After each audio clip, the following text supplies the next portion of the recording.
அனைவருக்கும் வணக்கம். நான் உங்கள் சிவ சங்கர் கலையாசிரியர். சிவா ஓவியன் அப்படிங்கிற இந்த புதிய யூடியூப் சேனல் மூலிமா உங்களுக்கு புதிய ஆர்ட் அண்ட் கிராஃப்ட் சொல்லித்தரப்போகிறேன். சில டெக்னிக்ஸும் உங்களுக்கு சொல்லித்தரப்போகிறேன். ஃபஸ்ட்டாக நம்ம ஒரு சர்க்கிள் போடும்போது இந்த மாதிரி ஒரு வட்ட வடிவமான மூடிகளோ அல்லாட்டி போனால் காம்பஸோ பயன்படுத்தி தான் நம்ம போடுவோம். சப்போஸ் இதெல்லாம் இல்லாத நேரங்களில் நம்ம தடுமாற வேண்டியிருக்கும். அல்லாட்டி நம்ம போடக்கூடிய சர்க்கிள்ஸ் வட்டம் வட்ட வடிவமாக இல்லாமல் அது வெவ்வேறு வடிவமாக போகிறதுக்கு உண்டான வாய்ப்புகளும் இருக்குது.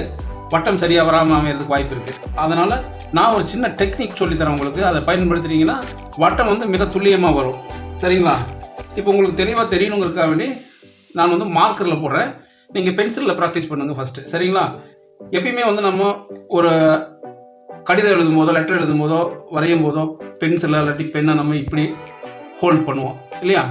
ஆனால் இந்த டைமு சர்க்கிள் போடும்போது இப்படி எடுத்துங்க. இந்த டிப்பு மேலே பார்த்த மாதிரி இருக்கணும். இந்த ஃபிங்கர் இப்படி இருக்கணும். 3 ஃபிங்கர் நமக்கு இப்போது அவசியம் இல்லை. அதனால் அதை ஃபோல்ட் பண்ணி உள்ள வச்சுங்க. சரியா? இப்போ நமக்கு இந்த வட்டம் எந்த அளவில் சின்னதாக வேணுமா பெருசாக வேணுமாங்கிறத நம்ம டிசைட் பண்ணணும். நமக்கு எனக்கு இவ்வளோ பெருசு போதும் அப்படிங்கிற நான் முடிவு பண்ணியிருக்கிறதுனால இது பாருங்க. இது இப்போதைக்கு விரல் நுனியால் காம்பஸ் நீடில் அப்படி வச்சுக்கலாம். சரியா? இது இப்படியே வச்சுக்கிறோம். இந்த காம்பஸ் நீடிலோ இந்த பென்சில் அல்லாட்டி பென் அல்லாட்டி மார்க்கர் இதனுடைய நுனியம் ரெண்டும் மட்டும்தான் இந்த நோட்டில் இருக்கணும்.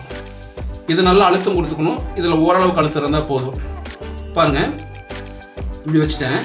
இப்போ இப்படி வச்சுட்டு கரெக்டாக வச்சுட்டு அப்படியே நீங்கள் ரோல் பண்ணால் போதும். இங்கே பாருங்கள், அப்படியே ரோல் பண்ணிங்கன்னா உங்களுக்கு துல்லியமாக ஒரு வட்டம் வந்துடும். சரிங்களா? இப்போ ஒரு சின்ன காம்படிஷன் அது இதுன்னு நீங்கள் போகிறீங்க அப்படின்போது நீங்கள் உங்களுக்கு திடீர்னு ஒரு உலக உருண்டை வரீங்க அப்படின்னு சொல்லும்போது நம்ம ஐயோ காம்பஸ் காணமே எந்த மாதிரி இதை காணமே சொல்லிட்டு யோசிச்சுட்டு இருக்க வேண்டிய அவசியம் இல்லை. இப்படி ஒரு சர்க்கிளை வரைஞ்சிட்டு மேலேயும் கீழே ஒரு கோடு வச்சுட்டு ஒரு டாட் வச்சுட்டு இது இப்படி ஜாயின் பண்ணிவிட்டு இது ரெண்டுக்கு நடுவில் போட்டு விட்டோமாக்கா பாருங்கள், மிடில் போட்டோமாக்கா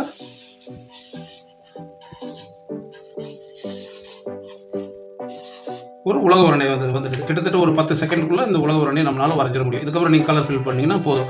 ரொம்ப ஈஸி சில்ட்ரன். நீங்கள் ஃபஸ்ட்டு இந்த விரல் மேலே அழுத்தம் கொடுத்துக்கணும். உங்கள் கவனத்தை இந்த விரல் நுனி மேலே தான் வச்சுக்கணும். விரல் நுனி மேலேயும் இந்த பென்சில் டிப்போடைய இந்த நுனி பகுதியில் மட்டும் வச்சுக்கணும். வச்சுட்டு நீங்கள் போட்டிங்கன்னா மிக நிச்சயமாக ரொம்ப அற்புதமாக வரும். ஒரு டைம் அல்லது 2வது டைம் 3வது டைம் மிக நிச்சயமாக கண்டிப்பாக இந்த சர்க்கிள் உங்களுக்கு கிடைச்சிடும். நீங்கள் ட்ரை பண்ணி பாருங்கள்.